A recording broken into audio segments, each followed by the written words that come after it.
मैं तुम्हारे साथ एक रात की शादी करूंगा। यह कहना ही मेरी जिंदगी का सबसे बड़ा दुख था। मैं ध्रुव, मैसेडोरिया का एक योद्धा जिसने अपनी सारी शक्तियां खो दी हैं। बंद करो अपनी यह बेहुदा बकवास। लगता है शक्तियों के साथ साथ तुम अपना होश भी खो चुके हो। शक्तियां खोने से पहले मैंने बहुत कुछ हासिल कर लिया था। तुम वो सब खो चुके हो ध्रुव। मैं उसे वापस हासिल कर लूंगा। जुबान संभाल कर ध्रुव, जानते भी हो तुम किससे बात कर रहे हो?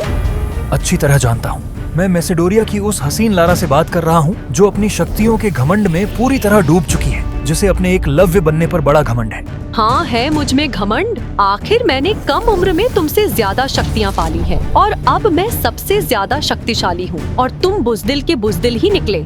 उसके शब्दों ने मुझे गुस्सा दिला दिया। मैंने चिल्लाकर कहा, लारा। सब मुझ पर हंसने लगे थे। शौर्य दल के होने वाले लीडर होने के बावजूद लारा ने मेरा अपमान किया। लारा, तुम मेरी बात सुनो। अगर तुम ऐसा करोगी तो सारे मैसेडोरिया के सामने हमारी इज्जत उछली जाएगी। राजा अरेंद्र, तुम्हारे कमजोर बेटे की कमजोरी का कारण तुम भी हो और यह मत भूलो कि तुम्हारी वजह से ध्रुव की माँ के साथ क्या हुआ था। जैसे ही उसने मेरी माँ का नाम भरी सभा में लिया, मुझे गुस्सा आ गया और मैंने लारा पर हमला करने की असफल कोशिश की। यह लड़का कमजोर का कमजोर ही रह गया।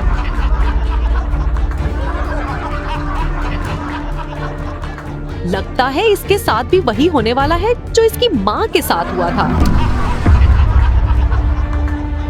लारा का बार बार मेरी माँ का जिक्र करना मुझे अंदर ही अंदर तोड़ रहा था। मुझे समझ आ चुका था कि लारा से अभी मुकाबला करना उचित नहीं होगा। इसलिए जाते जाते मैंने लारा को चुनौती दी। 3 साल बाद इसी शक्ति स्थान पर मैं तुम्हें हराकर एकलव्य बनूंगा और तुमसे शादी करूंगा। जो इंसान इतने साल में कुछ नहीं कर पाया, वो 3 साल में क्या करेगा?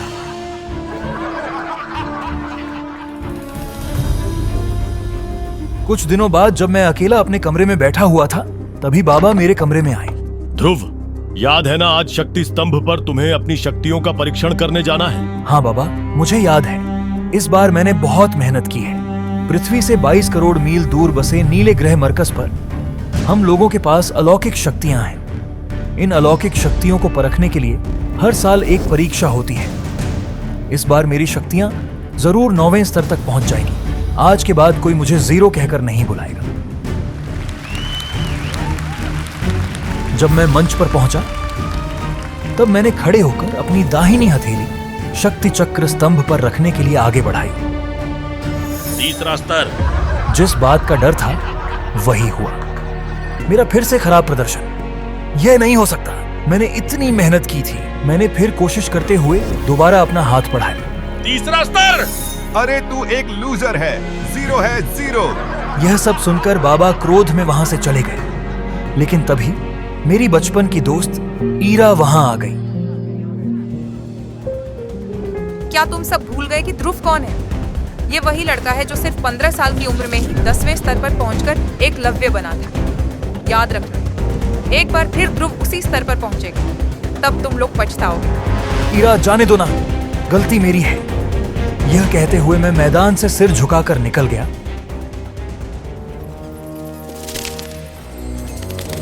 आखिर क्यों मुझे आप अकेले छोड़ के चली गई माँ? आखिर क्यों वह हर चीज मुझसे दूर चली जाती है जिससे मैं सबसे ज्यादा प्यार करता हूँ? माँ, अब मैं इस शरीर को त्याग कर आपकी दुनिया पे चला आऊंगा। चिंता क्यों करते हो ध्रुव? मैं तो हमेशा से तुम्हारे साथ हूँ। कौन है वहां? मुझे इधर उधर ढूंढना बंद करो ध्रुव। मैं तो तुम्हारी अंगूठी में हूँ। इतना सुनते ही मैंने अपने हाथ की अंगूठी की तरफ देखा। देखते ही देखते मेरी अंगूठी में हलचल शुरू हो गई। मेरी अंगूठी में से एक सफेद रंग का धुआं साए के रूप में बाहर निकला। कौन हो तुम? और तुम मेरे अंगूठी में क्या कर रहे थे? मैं कौन हूँ यह जानना तुम्हारे लिए जरूरी नहीं है ध्रुव। मुझे तो तुम्हारा शुक्रिया अदा करना चाहिए कि तुमने 3 साल तक मुझे अपनी अंगूठी में संभाल के रखा। तो तुम पिछले 3 साल से मेरे अंगूठी में छिप कर बैठे हो। कहीं तुम्हारी वजह से मेरी शक्तियां कम तो नहीं हो रही हैं? ये गलती मत करना ध्रुव। यह तुम्हारी माँ की आखिरी निशानी है। इसका मतलब तुम मेरी माँ को जानते हो? हाँ, मैं तुम्हारी माँ को जानता हूँ। क्या तुम नहीं चाहते कि लोग तुम्हारी फिर से इज्जत करें? क्या तुम नहीं चाहते कि तुम्हारी शक्ति का स्तर 3 से बढ़कर 9 तक पहुंच जाए? 3 साल बाद तुम्हें अपने होने वाली मंगेतर लारा के साथ मुकाबला करना है, उसे हराना है। उसका नाम भी मत लो मेरे सामने। उसने सारे शहर, मेरे समाज और मेरे लोगों के सामने बाबा की इज्जत उछाली है और मुझे कमजोर समझ के रिश्ता भी तोड़ दिया है। उसे एक दिन मैं उसकी सही जगह दिखा कर रहूंगा। तुम वो करो जो मैं तुमसे कह रहा हूँ। सबसे पहले तुम इस अंगूठी को वापस पहन लो और फिर देखो मैं कैसे तुम्हारी जिंदगी बदल दूंगा। विदुर की बात मानकर मैंने फिर से अंगूठी पहन ली। मेरा नाम विदुर है। तुम चाहो तो मुझे आचार्य कह सकते हो। मैं जानता हूँ तुम्हारी माँ की मौत का कारण, और मैं यह भी जानता हूँ कि तुम्हें एकलव्य बनकर अपनी होने वाली बीवी लारा के साथ मुकाबला करना है। अगर तुम चाहो तो मैं तुम्हें मरकज का सबसे शक्तिशाली योद्धा बना सकता हूँ, पर उसके लिए तुम्हें मेरी 3 शर्तों का पालन करना होगा। मंजूर है। मेरी पहली शर्त यह है कि तुम्हें मुझे अंगूठी से आजाद करना होगा। मंजूर है। दूसरी शर्त, तुम मुझे करिश्माई शरबत और अमृतधारा की नीलामी में अपने साथ लेकर जाओगे। मुझे मंजूर है। तीसरी शर्त, मेरी तीसरी शर्त सुनने से पहले तुम्हारी माँ का लिखा आखिरी खत पढ़ लो। जैसे ही मैंने अपनी माँ का लिखा खत पढ़ा, मेरे पैरों तले जमीन खिसक गई। तुम्हें अपनी माँ की मौत का बदला लेना होगा और उसके लिए तुम्हें अपनी होने वाली बीवी के साथ शादी की पहली रात। नहीं नहीं नहीं, मैं यह कैसे कर पाऊंगा? वो वक्त आने पर तुम्हें पता चल जाएगा। अभी सबसे पहले मैं तुम्हें बेहद शक्तिशाली दवा बनाकर दूंगा, जिसे अमृतधारा कहते हैं। विदुर ने अपना हाथ हवा में लहराया और कुछ जड़ी बूटियां हवा में प्रकट होकर एक शीशी में समाहित हो गई। ये लो, ये अमृतधारा है। उस शीशी को देखकर मेरे मन में संदेह आया, कहीं यह मुझसे कोई धोखा तो नहीं कर रहा। लेकिन फिर भी मैंने आचार्य की बात सुनकर उस अमृतधारा को पी लिया, लेकिन उसे पीते ही मैं बेहोश हो गया। अगली सुबह जब मैं उठा तो मैंने अपने अंदर एक अलग ही तरह की ऊर्जा महसूस की। मेरा शरीर भी मुझे बदला हुआ सा लगने लगा, ज्यादा ताकतवर दिखने लगा। विदुर मुझे जल्दी से जल्दी एकलव्य बनने के लिए तैयार करना चाहते थे। अगले दिन वे मुझे एक पहाड़ पर लेकर गए। जब हम पहाड़ पर पहुंचे तो विदुर ने मुझे एक जादुई खंबे से बांध दिया। विदुर के हाथों में कांटों से भरा चाबुक था और उस चाबुक से वह लगातार मेरे शरीर पर वार करने लगा। मेरा पूरा शरीर जख्मों से भर गया और कुछ ही समय बाद मैं बेहोश हो गया। थोड़ी देर बाद जब मैं उठा तो विदुर ने मुझे फिर से बोतल में रखी अमृतधारा पिलाई। मुझे महसूस हुआ कि मेरा शरीर अब पहले से ज्यादा शक्तिशाली हो गया था। मैं अपने अंदर काफी ज्यादा ऊर्जा महसूस कर पा रहा था। एक दिन जब मैं अपनी माँ की समाधि पर था, अचानक लारा वहां आ गई। तुम कभी नहीं बदल सकते। जीते जी तो अपनी माँ की पल्लू में छुपते थे और अब उनके मरने के बाद भी उनको चैन से रहने नहीं दे रहे। लारा के तानों को सुनकर मैं गुस्से से भर गया। मैंने लारा पर हमला करने के बारे में सोचा। ऐसी गलती मत करो। तुम अभी लारा का सामना करने के लिए तैयार नहीं हो। मुझे पीछे हटते देखकर लारा हंसने लगी और वहां से चली गई। आचार्य, क्यों रोका आपने मुझे? यह गुस्सा करने का वक्त नहीं है ध्रुव। सही वक्त आने पर पहला वार तुम ही करोगे। विदुर ने मेरा अभ्यास जारी रखा। कुछ ही समय में विदुर की मदद से मैंने अपनी शक्तियों को 7वें स्तर तक पहुंचा दिया। मेरा ध्रुव एक सुपर योद्धा है। अंत में मैं परीक्षा के मैदान में पहुंच गया। इस परीक्षा को युवा समारोह के नाम से जाना जाता था।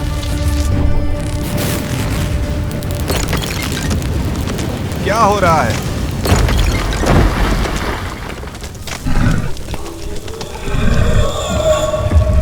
मेरे शरीर से ऊर्जा की लहरें निकलने लगी। लारा ने डरते हुए मेरी तरफ देखा।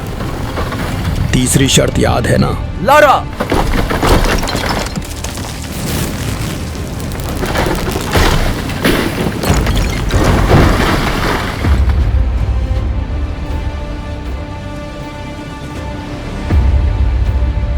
क्या होगा मेरा स्तर?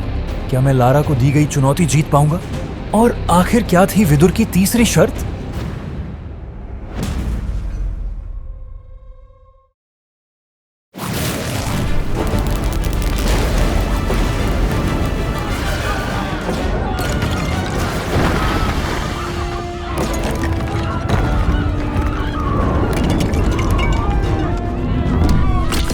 शक्ति यंत्र से एक विस्फोट हुआ, इतना तेज कि पूरा समारोह हॉल कांप गया। धुआं और प्रकाश की एक चकाचौंध के बीच मैं हवा में उछला और फिर जमीन पर गिरा। ध्रुव! देखते ही देखते मेरी आंखों के सामने अंधेरा छा गया। जब मेरी आंखें खुली तो मैं अपने कमरे में था। मेरा सिर दर्द से फट रहा था, लेकिन मेरे शरीर में एक अजीब ऊर्जा बह रही थी। वो जाग गया है। मेरे पिता अरेंद्र खिड़की के पास खड़े थे। जब उन्होंने ईरा की बात सुनी तो वे मुड़े। उनके चेहरे पर चिंता और उम्मीद दोनों थी। क्या हुआ? तुम्हारे छूने पर शक्ति परीक्षण यंत्र फट पड़ा। ऐसा पहले कभी नहीं हुआ। अधिकारी अभी भी यह पता लगाने की कोशिश कर रहे हैं कि क्या हुआ था। यंत्र तुम्हारा स्तर रिकॉर्ड करने से पहले ही फट पड़ा। कोई नहीं जानता कि तुम्हारा शक्ति स्तर क्या है। पूरा शहर इसके बारे में बात कर रहा है। कुछ कह रहे हैं कि यंत्र में खराबी थी और कुछ का मानना है कि क्या? कुछ लोग कह रहे हैं कि तुम्हारे अंदर कुछ अलग है, कुछ ऐसा जिसे यंत्र मापने में असमर्थ था। तुम आराम करो, कल हम इस बारे में बात करेंगे। जैसे ही वे कमरे से बाहर निकले, ईरा ने दरवाजा बंद किया और मेरे पास आकर बैठ गई। तुम्हें क्या हुआ ध्रुव? एक पल तुम यंत्र पर हाथ रख रहे थे और अगले ही पल।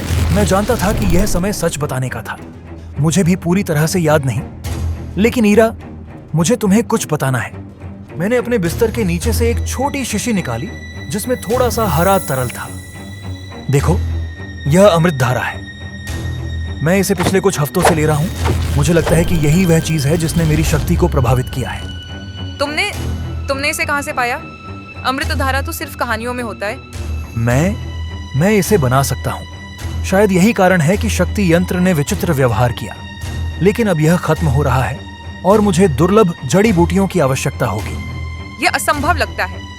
कहानियों में कहा जाता है कि यह किसी व्यक्ति की शक्ति को उसकी सीमाओं से परे ले जा सकता है। विदुर के शब्द मेरे मन में गूंजे। इस तरह के लोग केवल कहानियों में होते हैं जो शून्य से उठते हैं। ईरा ने मेरा हाथ सहानुभूति से पकड़ा। मैं तुम्हारी मदद करूंगी। हम कल सुबह बाजार जाएंगे। ईरा के जाने के बाद दरवाजा बंद होते ही मेरी अंगूठी से एक चमकदार सफेद रोशनी निकली। शक्ति यंत्र का विस्फोट? तुमने यह योजना बनाई थी? तुम्हारी दोस्त ईरा जड़ी बूटियों के बारे में जानती है। उसकी मदद लेना अच्छी बात है, लेकिन मेरे बारे में उसे मत बताना। कुछ रहस्य छुपाए रखना ही बुद्धिमानी है। क्या सच में मेरी शक्ति इतनी है कि यंत्र माप नहीं सका? शक्ति यंत्र तुम्हारा सच्चा स्तर मापने से पहले ही टूट गया, लेकिन मैं तुम्हारे अंदर असाधारण शक्ति महसूस कर सकता हूं। हमें बस इसे पूरी तरह से जगाने की जरूरत है।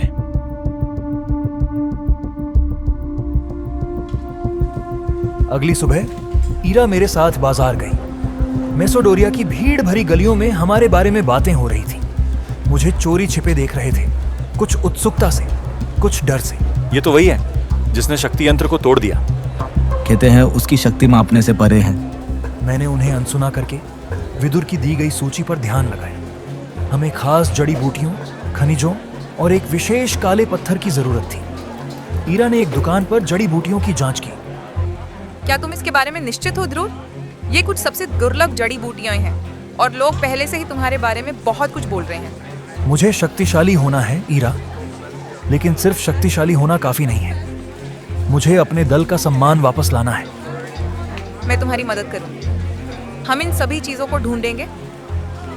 जड़ी बूटियां अजीब सुगंध दे रही थीं, कुछ अच्छी, अन्य तेज। काला पत्थर देखने में साधारण था, लेकिन किसी तरह की ऊर्जा से भरा हुआ जिसे मैं महसूस कर सकता था। जब मैं घर पहुंचा, विदुर सामान की अच्छी तरह से जांच करते हुए संतुष्ट लग रहे थे। अच्छा, बहुत अच्छा। अब हम शुरू करते हैं। उन्होंने मुझे गर्म पानी लाने को कहा, फिर उसमें अलग अलग जड़ी बूटियां मिलाईं। पानी धीरे धीरे रंग बदलने लगा और एक चमकदार हरे रंग में बदल गया जो अंदर से जगमगा रहा था। अमृत धारा, देवताओं का अमृत। अब एक सरल परीक्षण, अपनी हथेली पर आग बुलाओ।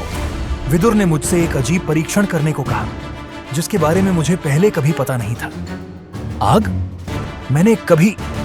बस ध्यान लगाओ, क्षमता अब तुम्हारे अंदर है। मैंने आंखें बंद कर ली और विदुर के निर्देश अनुसार अपनी हथेली पर ध्यान लगाया। शुरू में कुछ नहीं हुआ, फिर मैंने महसूस किया एक गर्माहट जो जल्दी ही जलन बन गई। जब मैंने अपनी आंखें खोली तो आग की लपटें मेरे हाथ पर नाच रही थी। मेरे अंदर गर्व उमड़ा, लपटें बढ़ी और मेरी बांह पर फैलती गई। दर्द मेरे शरीर में दौड़ गया, मैं दहशत में आ गया था। मैंने उसे काबू करने की कोशिश की, फिर विदुर के दिखाए तरीके से बुझाने का प्रयास किया, लेकिन आग और तेज हो गई। मेरी नजर धुंधली हो गई, मैं अपना होश खोने लगा। आखिरी चीज जो मुझे याद है वह विदुर का चेहरा था, चिंतित नहीं बल्कि संतुष्ट। मैं अपनी खिड़की से आती सूरज की रोशनी के साथ जागा। पिछली रात की यादें धुंधली थीं, आग, दर्द, अंधेरा, लेकिन मेरा शरीर अलग महसूस हो रहा था, मजबूत। मेरे बिस्तर के पास हरे तरल से भरा एक बर्तन था, अमृत धारा। अब तुम समझते हो? अंगूठी से विदुर की आवाज आई। अमृत धारा और सही प्रशिक्षण के साथ तुम असाधारण शक्ति प्राप्त कर सकते हो, वह भी सालों नहीं, हफ्तों में। मैं अपने आप को देखते हुए आईने के पास गया।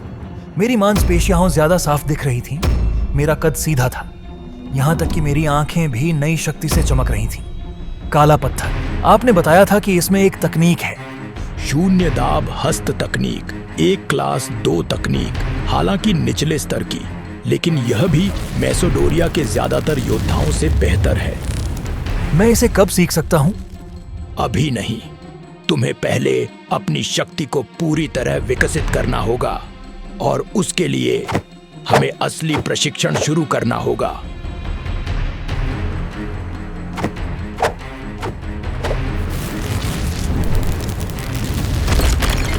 कुछ हफ्तों तक मैंने स्वयं को कठिन प्रशिक्षण की अग्नि में तपाया। प्रशिक्षण के बाद मैंने महसूस किया कि हमारा अमृत धारा खत्म हो रहा था। मैंने बर्तन को देखा तो उसका हरा रंग फीका पड़ने लगा था। हमें और अमृत धारा बनाने की जरूरत है, लेकिन सामग्री के लिए मेरे पास पैसे नहीं हैं। तुम ईरा से नहीं पूछ सकते? नहीं, मैं उस पर और बोझ नहीं डाल सकता, और अगर वह सवाल पूछने लगी तो, अगर उसे आपके बारे में पता चल गया। हमारे पास एक विकल्प है, हमारे पास एक अंतिम खुराक बची है, हम इसे बेच सकते हैं। बेच दें? कौन अमृत धारा के लिए पैसे देगा? वे लोग जो किसी भी कीमत पर शक्ति चाहते हैं। तुम भेष बदलकर दरबार नीलामी घर जाओगे, मैं तुम्हारे जरिए बोलूंगा। कोई नहीं जानेगा कि यह शौर्य दल का राजकुमार है जो जादुई काढ़े बेच रहा है। और अगर ईरा को पता चल गया? उसे पता नहीं चलेगा, यह सिर्फ एक बार की बात है। हम पैसा कमाएंगे, फिर से सामग्री खरीदेंगे और तुम्हारा प्रशिक्षण जारी रखेंगे। मेरे पास क्या विकल्प था? अमृत धारा के बिना मेरी शक्तियां बढ़ना असंभव था। ठीक है, हमने नीलामी के लिए अमृत धारा का एक हल्का संस्करण बनाया। इसके गुणों को दिखाने के लिए पर्याप्त, लेकिन पूरी ताकत नहीं।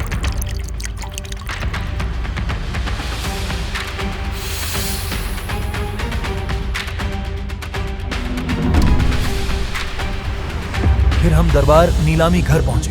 दरबार नीलामी घर डरावना था। मैसेडोरिया के सबसे अमीर और शक्तिशाली लोग वहां नियमित रूप से दुर्लभ और कीमती वस्तुओं पर बोली लगाने के लिए इकट्ठा होते थे। मैंने सिर से पैर तक काले कपड़े पहने थे और एक मास्क जो मेरे चेहरे को पूरी तरह से ढक रखा था। जैसे ही मैं जांच कक्ष के पास पहुंचा, मेरा दिल तेजी से धड़क रहा था। मुझे डर था कि हम पकड़े ना जाएं। अंदर मैं एक सहायक से मिला जिसने मेरी चीज को शक से देखा। यहाँ रुको।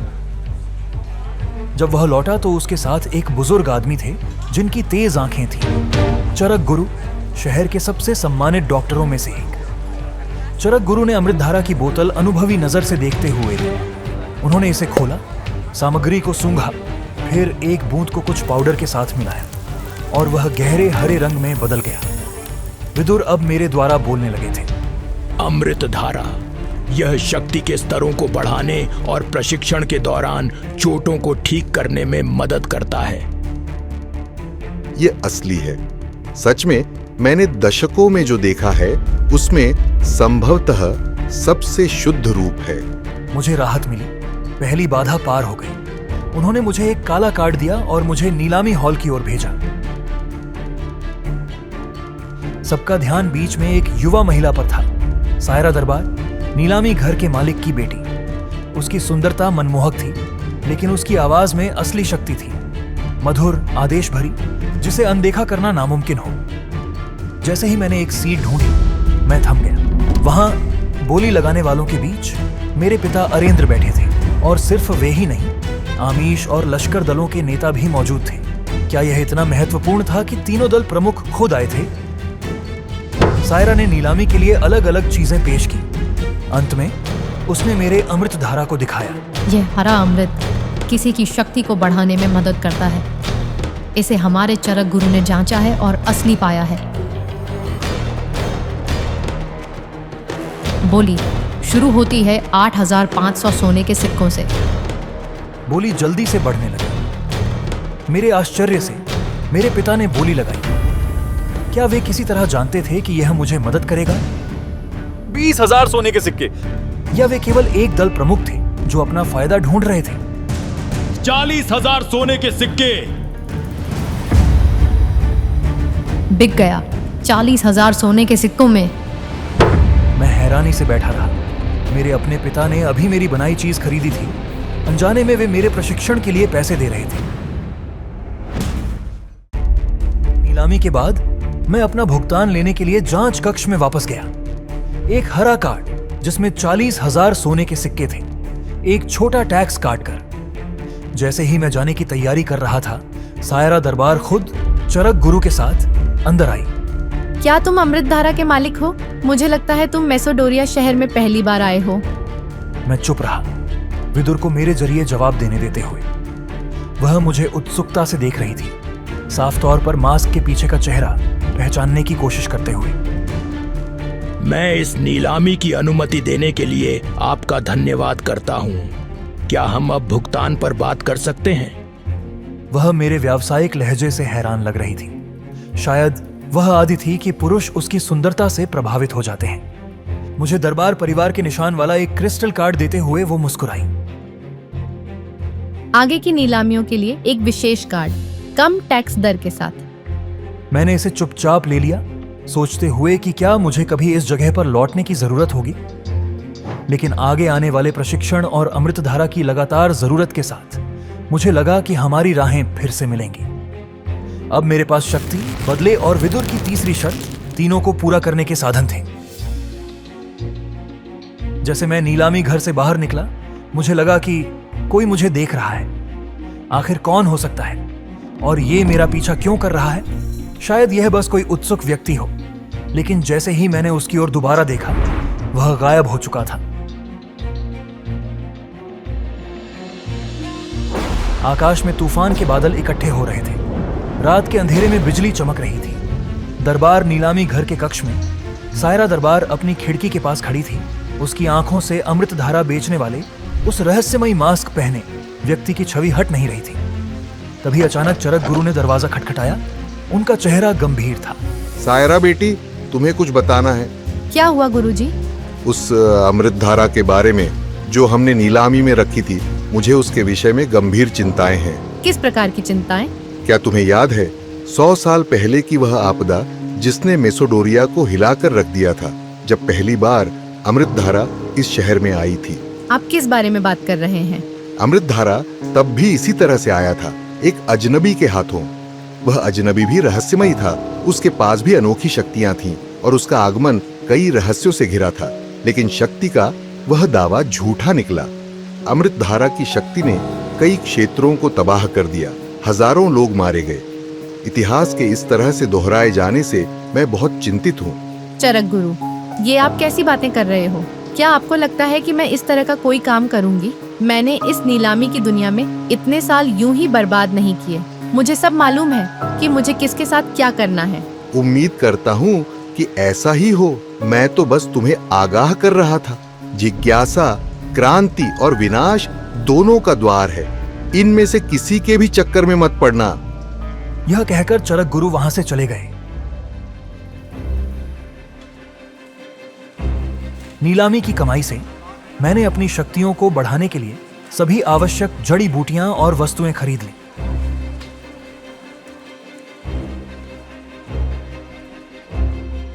शौर्य महल में वापस आकर मैंने अपने कमरे में ध्यान से उनका अध्ययन किया। विदुर ने मुझे उनके उपयोग के बारे में सिखाया।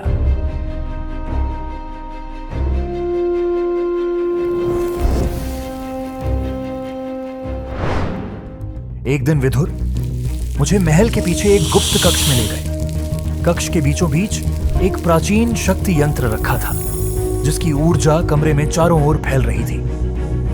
यह शक्ति यंत्र हजारों वर्षों से हमारे कुल की क्षमता को मापता आया है। आज हम इसका उपयोग तुम्हारी वास्तविक क्षमता को जानने के लिए करेंगे। क्या यह सुरक्षित है? बिल्कुल नहीं, लेकिन हमें जानना होगा। उन्होंने मुझे यंत्र के सामने खड़ा होने का निर्देश दिया। मैंने अपने हाथ यंत्र के ऊपर फैलाए, जैसा विदुर ने बताया था। धीरे धीरे यंत्र एक हल्के नीले रंग से चमकने लगा। अचानक यंत्र से तेज प्रकाश निकला और पूरा कमरा एक चकाचौंध करने वाली रोशनी से भर गया। प्रकाश धीरे धीरे कम हुआ तो मैंने देखा कि यंत्र के कुछ हिस्सों पर दरारें पड़ गई थीं। विदुर स्तब्ध खड़े थे, उनकी आंखें विस्मय से फैली हुई थीं। अविश्वसनीय, मैंने आज तक ऐसा कुछ नहीं देखा। क्या हुआ? क्या गलत हो गया? विदुर ने अपना सिर हिलाया, जैसे किसी सपने से बाहर आ रहे हों। कुछ भी गलत नहीं हुआ ध्रुव, बल्कि हम इस बारे में बाद में बात करेंगे। अभी के लिए प्रशिक्षण जारी रखना है। उस दिन के बाद विदुर ने मेरी शक्तियों के बारे में कोई बात नहीं की, न ही यंत्र का फिर से उल्लेख किया। हफ्तों के कड़े प्रशिक्षण के बाद मेरी क्षमताओं में निरंतर वृद्धि होती गई, ऐसी प्रगति जो पहले कल्पना से परे थी।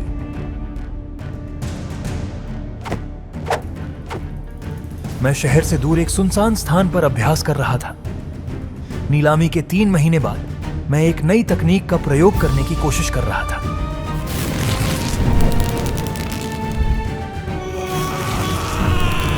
ऑक्टेन विस्फोट।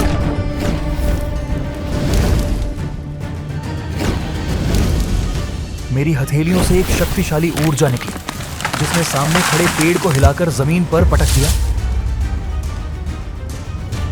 और एक गोलाकार गड्ढा छोड़ दिया। असाधारण, यह अद्भुत है। उनकी आंखें विस्मय से चौड़ी थीं। क्या हुआ आचार्य? तुम्हारी प्रगति। मैंने ऐसी प्रगति किसी शिष्य में पहले कभी नहीं देखी। प्रशिक्षण जारी रखो।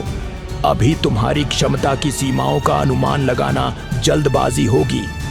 जारी रखें। आपको लगता है कि मैं और आगे बढ़ सकता हूं?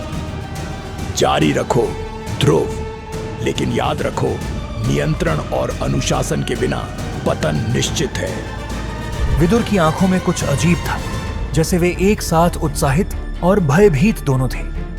मुझे लगा जैसे वे कुछ और कहना चाहते थे, पर रुक गए। समय रेत की तरह होता है, देखते ही देखते आंखों के सामने से निकल जाता है। मेरी मांसपेशियां दर्द से कराह रही थीं और मेरे हाथों की नसें उभर आई थीं।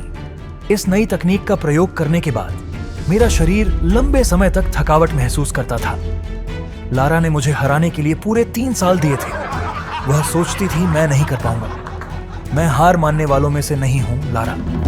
अब अमृतधारा और विदुर की सीख मेरे भीतर जैसे एक नई आग भर रही थी। हर दिन मैं बदल रहा था, मजबूत हो रहा था। कुछ सप्ताह बाद मैं अपने कमरे में ध्यान लगा रहा था, तभी मेरी नजर अमृतधारा की शीशी पर पड़ी। वह लगभग खाली थी।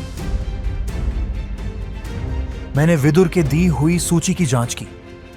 जिन जड़ी बूटियों की मुझे आवश्यकता थी, वे अब पहले से कहीं अधिक दुर्लभ और महंगी हो गई थी। मैंने अपने पिता से मदद मांगने पर विचार किया, लेकिन फिर इनकार कर दिया। मुझे अपने बल पर ही उठना होगा। मैं मदद कर सकती हूँ ध्रुव, मेरे पास कुछ संसाधन है। नहीं ईरा, ये मेरी लड़ाई है। अमृतधारा एक उपहार है, आधार नहीं। असली परीक्षा तो यह है कि जब यह समाप्त हो जाए तब क्या होगा। अगली सुबह विदुर ने मुझे कुछ नई तकनीकें सिखाने का निर्णय लिया। अब हम एक अलग प्रकार की शक्ति पर काम करेंगे, कुछ ऐसा जो तुम्हारी क्षमता के अगले स्तर के लिए आवश्यक है। मैंने फूलदान की ओर अपना हाथ फैलाया और विदुर के बताए अनुसार ध्यान केंद्रित किया। धीरे धीरे फूलदान हवा में उठने लगा। अचानक हवा में ही उसके कई टुकड़े हो गए और जमीन पर बिखर गए। शानदार, तुम बहुत तेजी से सीख रहे हो। क्या कोई विपरीत तकनीक भी है जिसे मैं सीख सकता हूँ? एक ऐसी शक्ति जो धक्का देती थी, खींचने के बजाय। इस तकनीक की खोज बहुत सालों की कड़ी मेहनत के बाद हुई थी। मैंने इसे सीखने के लिए 2 घंटे लगाए। पहले मैंने फूलदान को अपनी ओर खींचा, फिर तुरंत ही विपरीत शक्ति का प्रयोग किया। धमाके की आवाज के साथ फूलदान चकनाचूर होकर धूल में बदल गया। अद्भुत ध्रुव, ये तो अकल्पनीय है। बहुत अच्छे ध्रुव, लेकिन यह तो सिर्फ शुरुआत है। आगे और भी चुनौतियां हैं जिनके लिए तुम्हें तैयार रहना होगा।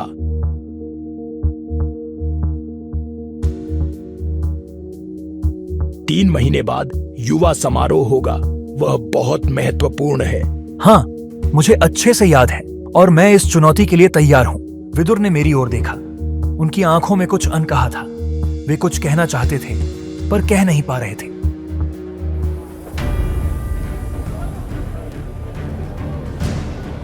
तीस दिनों में शक्ति प्रशिक्षण होगा। यह सुनते ही मेरी मुट्ठियां कस गईं। विदुर के प्रशिक्षण और अमृत धारा के प्रभाव से मेरी क्षमताएं तेजी से विकसित हो रही थीं, लेकिन मुझे अभी भी अपनी शक्तियों को स्थिर करने की आवश्यकता थी। मैं शौर्य महल के गलियारे से गुजर रहा था जब काव्या, एक पुरानी दोस्त, मुझसे टकरा गई। उसने हाल ही में एक प्रशिक्षण में अपनी क्षमताओं का प्रदर्शन किया था और अब सार्वजनिक बोर्ड पर अपनी उपलब्धि की शेखी बघार रही थी। ध्रुव, सुना है तुम्हारा प्रशिक्षण अच्छा चल रहा है। आजकल अकेले ही घंटों प्रशिक्षण करते हो। कोई खास बात है क्या? प्रशिक्षण तो बस प्रशिक्षण है। और तुम्हारा कैसा चल रहा है? निश्चित रूप से थक गई होगी। यह कहकर मैं आगे बढ़ गया। उस रात ईरा और मैं महल की छत पर तारों के नीचे बैठे थे। मेरे चेहरे पर चिंता के भाव देखकर ईरा ने मेरा हाथ थाम लिया। तुम्हें चिंता करने की आवश्यकता नहीं है। तुम अब पहले जैसे नहीं रहे ध्रुव। तुम्हारी प्रगति अद्भुत है। लेकिन क्या यह पर्याप्त होगी? तुम्हारी असली लड़ाई बाकी प्रतिभागियों से नहीं, बल्कि खुद से है, अपने संदेह से है। जब ईरा चली गई, विदुर अंगूठी से बाहर आए। वे काफी समय से हमारी बातचीत सुन रहे थे। ध्रुव, शक्ति का प्रदर्शन चमत्कारों से नहीं, अभ्यास से आता है। अमृत धारा बाहरी सहायता है, तुम्हारी असली शक्ति का स्रोत नहीं।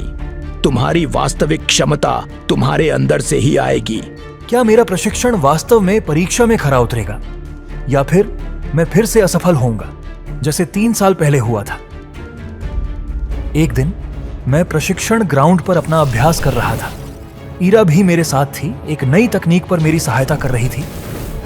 अचानक मैदान पर एक अजीब सी खामोशी छा गई। मैंने मुड़कर देखा कि एक विशालकाय योद्धा मैदान में प्रवेश कर रहा था। यह बल्लार था, एक प्रसिद्ध योद्धा और शौर्य दल के अन्य सदस्य सनी का सबसे करीबी मित्र। सनी, जिसका पूरा नाम सूर्यकांत था, शौर्य महल में अपनी शक्ति और राजनीतिक प्रभाव के लिए जाना जाता था। हालांकि वह मुझसे सीधे विरोध नहीं रखता था, लेकिन उसके चारों ओर हमेशा एक समूह रहता था जो मेरी असफलताओं का मजाक उड़ाता था। बल्लार के बारे में हर कोई जानता था, उसकी निर्दयता, उसकी अपराजेय प्रतिष्ठा। कहा जाता था कि उसकी हड्डियां पत्थर की तरह कठोर थीं और उसकी त्वचा सामान्य हथियारों से घायल नहीं होती थी। अरे देखो कौन यहाँ प्रशिक्षण कर रहा है। वही लड़का जो 3 साल पहले सबके सामने अपमानित हुआ था। मैं पहले तो चुप रहा। मुझे विदुर के शब्द याद आए, हर लड़ाई लड़ने लायक नहीं होती। ईरा तुरंत मेरे और बल्लार के बीच आ गई। उसे कुछ साबित करने की जरूरत नहीं है। ओह, राजकुमारी बचाव में आ गईं। क्यों? क्या ध्रुव अब भी कमजोर है? भीड़ के सामने यूं अपमानित होना असहनीय था। बस करो, तुम चाहते क्या हो बल्लार? एक मुकाबला, युवा समारोह के पहले, ताकि सभी देख सकें कि असली शक्ति किसमें है। मैदान में सन्नाटा छा गया। सभी स्तब्ध थे। बल्लार, जिसने कभी हार का स्वाद नहीं चखा, एक ऐसे व्यक्ति को चुनौती दे रहा था जो पिछले 3 साल से असफल रहा है। मंजूर है, युवा समारोह प्रशिक्षण से 1 सप्ताह पहले सभी देखेंगे कि वास्तविक क्षमता किसमें है।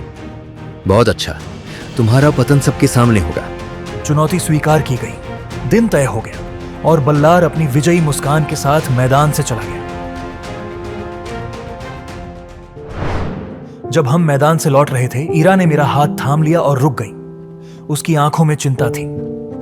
तुमने यह चुनौती क्यों स्वीकार की ध्रुव? क्या यह अपने आप को साबित करने के लिए है? मैं खुद को साबित नहीं कर रहा हूं ईरा, मैं सिर्फ अपनी क्षमता परखना चाहता हूं। मुझे तुम पर पूरा भरोसा है, लेकिन बल्लार खतरनाक है। उसने कई प्रतिभाशाली युवाओं को हराया है। सावधान रहना।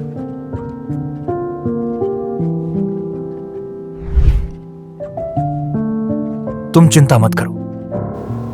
मुकाबले से 1 रात पहले मैं महल की छत पर खड़ा था। नीचे जंगल के किनारे मुझे बल्लार के आकार का युवक दिखाई दिया। वह एक विशाल पत्थर पर बैठा था। उसने अपनी उंगलियां चटकाईं और हर बार जब वह ऐसा करता, पत्थर में एक छोटी दरार पड़ जाती। कल हम देखेंगे कि असली शक्ति क्या है। अगली सुबह मैदान पहुंचते ही मैंने देखा कि बल्लार पहले से ही मुकाबले के लिए तैयार खड़ा था। उसका विशाल कद किसी पहाड़ जैसा लग रहा था।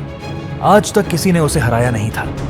हम दोनों मैदान के केंद्र में आमने सामने खड़े हो गए। परंपरा के अनुसार हमने एक दूसरे के सामने झुककर सम्मान दिखाया। चारों ओर दर्शकों की भीड़ थी। सभी की आंखें इस मुकाबले पर टिकी थीं। हारने के लिए तैयार हो ध्रुव?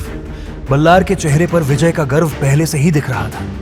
मैंने कोई जवाब नहीं दिया, बस अपना ध्यान केंद्रित रखा जैसा मुझे सिखाया गया था। अपनी ऊर्जा को व्यर्थ की बातों में न लगाओ, केवल कर्म से बोलो। बल्लार ने अपने पैर को जमीन पर मारा और तेजी से मेरी ओर दौड़ पड़ा। पर्वतहस्त! उसका हमला देखकर मैंने अपने कदम पीछे खींचे और शांति से एक तरफ हट गया। बल्लार का प्रहार हवा में ही रह गया। भीड़ में कुछ फुसफुसाहट होनी शुरू हो गई। बल्लार का चेहरा लाल हो गया। उसने फिर से हमला करने की तैयारी की, लेकिन इससे पहले कि वह कुछ कर पाता, मैंने अपना वार कर दिया। कंपित चट्टान हस्त मैंने अपना हाथ सटीक समय पर बल्लार के हाथ पर मारा।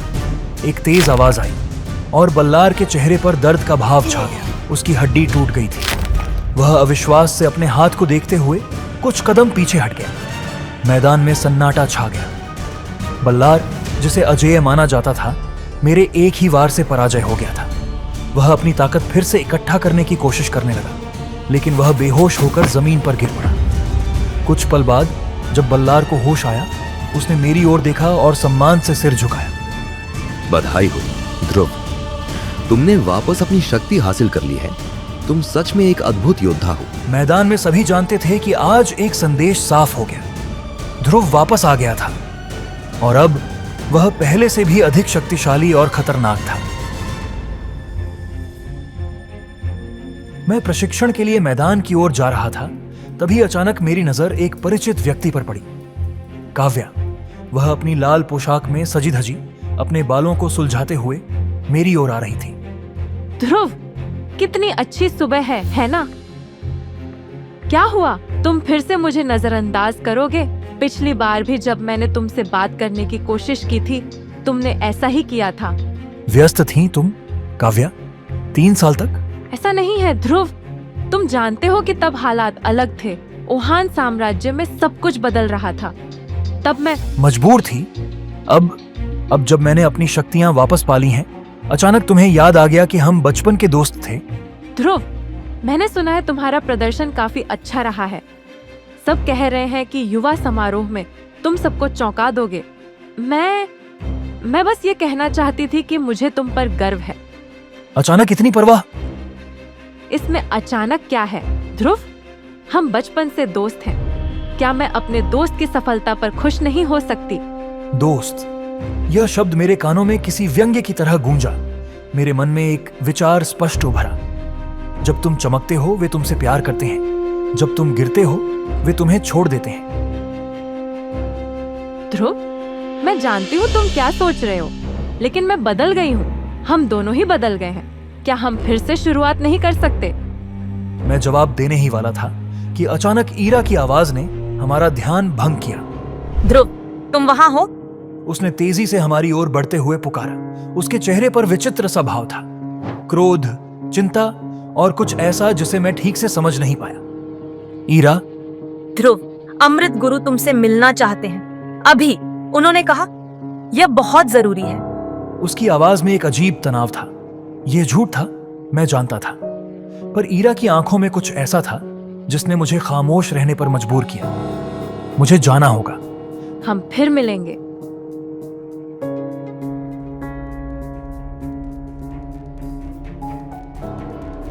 जैसे ही हम काव्या से दूर पहुंचे, ईरा का सारा संयम टूट गया।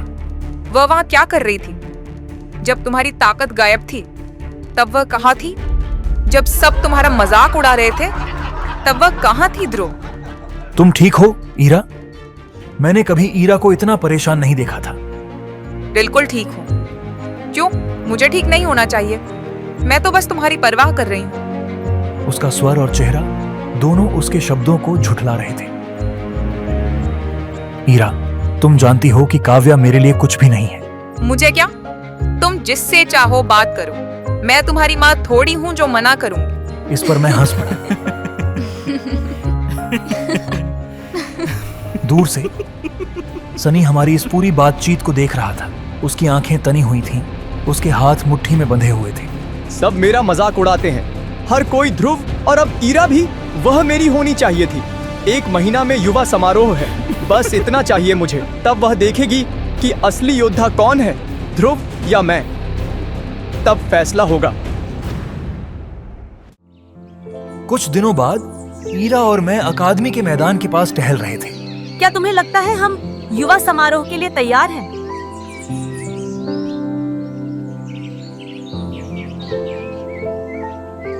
शायद, पर जैसा लोग कहते हैं हम कभी पूरी तरह तैयार नहीं होते। सानवी। क्या? सानवी? वह कब वापस आई? वह तो प्रशिक्षण के लिए अकादमी गई थी ना? मैं जवाब नहीं दे पाया। सानवी को देखकर मेरे भीतर भावनाओं का तूफान उठ गया। डर, आकर्षण, परेशानी। ध्रुव, इस बार तो तुम्हारी खैर नहीं। ये लड़की पागल है ईरा। एक बार मैंने गलती से उसे नहाते हुए देख लिया था। क्या? नहाते हुए? वह पूरी तरह से गलत फहमी थी। दरअसल मैं खुद तालाब में नहाने गया था और मुझे नहीं पता था कि यह मोहतरमा पहले से वहां थी। उसने जैसे ही मुझे देखा, वह तलवार लेकर मेरे पीछे भागने लगी। सानवी, ये सब एक गलतफहमी है, मेरी बात तो सुनो। अब तुम नहीं बचोगे ध्रुव। क्यों? ध्रुव, क्या तुम अपने भीतर के झिझकने वाले लड़के को छिपा रहे हो? बिल्कुल नहीं। उसने मुझे मारने की कोशिश की थी। लड़कियां अच्छी तरह से जानती हैं कैसे कमजोर लड़कों की उम्मीदों से खेलना है। सावधान रहना। मैं ईरा के इस अचानक बदलाव से हैरान था। तभी मैंने देखा कि सानवी हमारी ओर बढ़ रही थी। कैसे हो ध्रुव? मैंने कभी सोचा भी नहीं था कि मैं तुम्हें यहाँ देखूंगी। सुना है तुम्हारी शक्तियाँ वापस आ गई हैं। तुम्हें उससे क्या करना?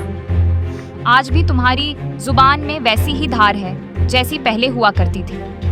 लगता है 3 सालों में तुम कुछ भी नहीं सीखे ध्रुव। और तुमने सीखा सानवी? बहुत कुछ ध्रुव, बहुत कुछ। हम चले, हमें तैयारी करनी है। मैंने उसका हाथ पकड़ लिया और हम वहां से चले गए। उस रात मैंने पहले से भी कड़ी मेहनत से प्रशिक्षण किया।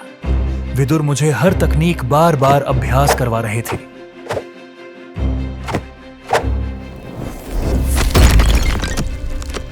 ध्यान। ध्रुव, शक्ति के साथ ध्यान सबसे महत्वपूर्ण है। तुम्हारा मन विचलित है। कैसे ना हो आचार्य। सानवी, काव्या, सनी, सभी मेरे आसपास मंडरा रहे हैं जैसे मैं कोई शिकार हूं। तुम शिकार नहीं, शिकारी हो ध्रुव। और अगर तुम अपने ध्यान को केंद्रित नहीं करोगे तो तुम्हारा आत्मविश्वास तुम्हारा सबसे बड़ा शत्रु बन जाएगा। मैंने विदुर की बात ध्यान से समझी और प्रशिक्षण के बाद आराम करने लौट गया।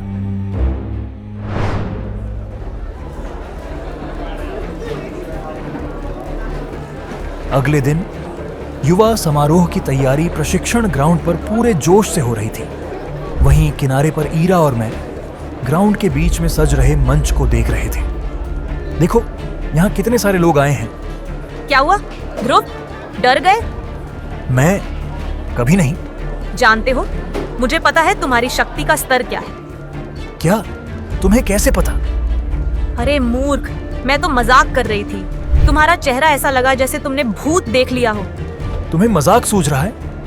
आज का दिन मुझे डरा दिया था तुमने। क्यों? क्या छिपा रहे हो तुम ध्रुव? कुछ नहीं, बस मैं नहीं चाहता कि कोई मेरी शक्ति के बारे में अनुमान लगाए। ईरा कुछ कहने ही वाली थी कि शंख बजने लगा। युवा समारोह शुरू हो गया था।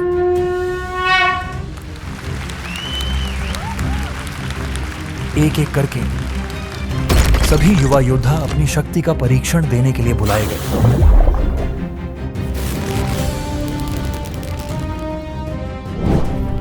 सनी ने अपनी बारी पर 8 सितारे दिखाए, जिससे भीड़ में वाहवाही की गूंज उठी। उसने मेरी ओर एक घमंडी नजर डाली, मानो कह रहा हो, क्या तुम इससे बेहतर कर सकते हो? ध्रुव! आखिरकार मेरा नाम पुकारा गया। ग्राउंड में फुसफुसाहट फैल गई। ये वही है जिसने यंत्र तोड़ दिया था। क्या सोचते हो, क्या होगा इसका स्तर? मैदान में मौजूद सभी लोगों को नजरअंदाज करते हुए मैं धीरे धीरे शक्ति स्तंभ की ओर बढ़ा। समारोह अध्यक्ष ने मुझे देखा और सम्मान से सिर हिलाया। ध्रुव, तुम्हारा समय आ गया है। शक्ति स्तंभ तुम्हारा इंतजार कर रहा है। मैंने गहरी सांस ली और अपना हाथ उठाकर धीरे से स्तंभ पर रखा। एक क्षण के लिए कुछ नहीं हुआ, फिर अचानक स्तंभ जगमगाने लगा। उसकी रोशनी पूरे मैदान में फैल गई। स्तंभ पर सुनहरे अक्षरों में लिखा हुआ था, 0 रैंक 8वां स्तर। यह देखकर पूरे मैदान में सन्नाटा छा गया। फिर एक साथ ताली बजने लगी। लोग एक दूसरे से फुसफुसाने लगे। ईरा और मेरे पिता अरेंद्र ने गर्व से मुझे देखा, लेकिन मेरी नजर सनी पर पड़ी, जिसका चेहरा क्रोध से लाल हो गया था। सानवी, जो उसके बगल में खड़ी थी, कुछ फुसफुसा रही थी। आगे की कहानी जानने के लिए देखें अगला एपिसोड सिर्फ पॉकेट एफएम के यूट्यूब चैनल पर, और सुपर योद्धा के सारे एपिसोड्स को सुनने के लिए डिस्क्रिप्शन में दी लिंक से डाउनलोड करें पॉकेट एफएम ऐप।